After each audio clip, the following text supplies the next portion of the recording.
The Sekai Taikai is the biggest event in karate in Cobra Kai, but I'm not so sure that Miyagi-Do is putting its best foot forward for the competition. Cobra Kai has showcased the slow and steady improvements made by a group of teens trying to learn discipline and be a part of something bigger than themselves. Over the course of the show, people have changed sides, gone down darker paths, and picked themselves back up, but with the world's premier karate competition looming around the corner, playtime is over. Miyagi-Do has finally put its house in order, with Daniel LaRusso and Johnny Lawrence putting aside their differences and focusing on helping their students in one united dojo. However, the exclusivity of the Sekai Taikai demands that the dojo will only be able to send its 6 best students to compete. While Miyagi-Do is full of incredibly talented fighters, there are a few members of the team that stand out.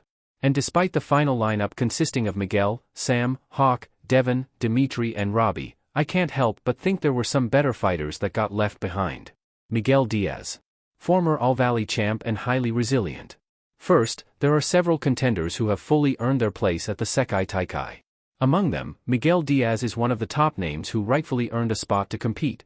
Miguel is not only a former All-Valley champion, but he is incredibly determined and resilient.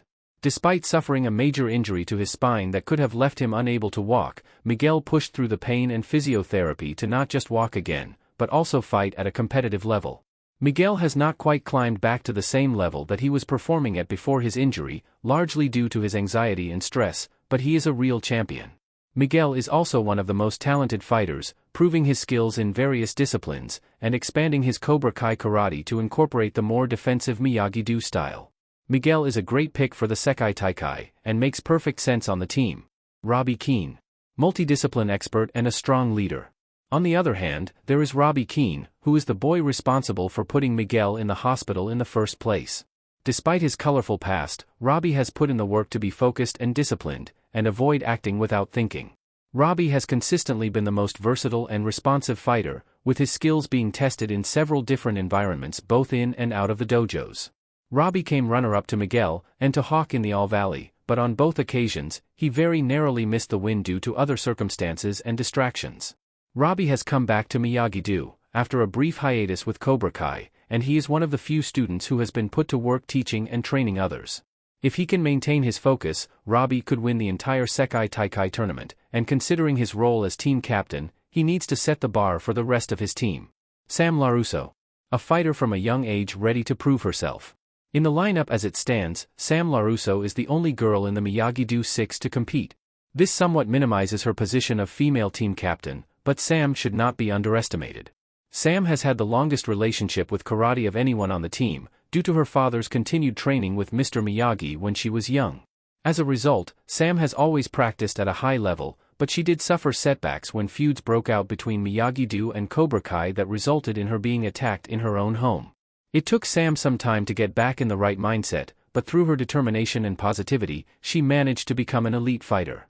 Sam has great technical skill, and is able to adapt to various styles with a high degree of efficiency and accuracy.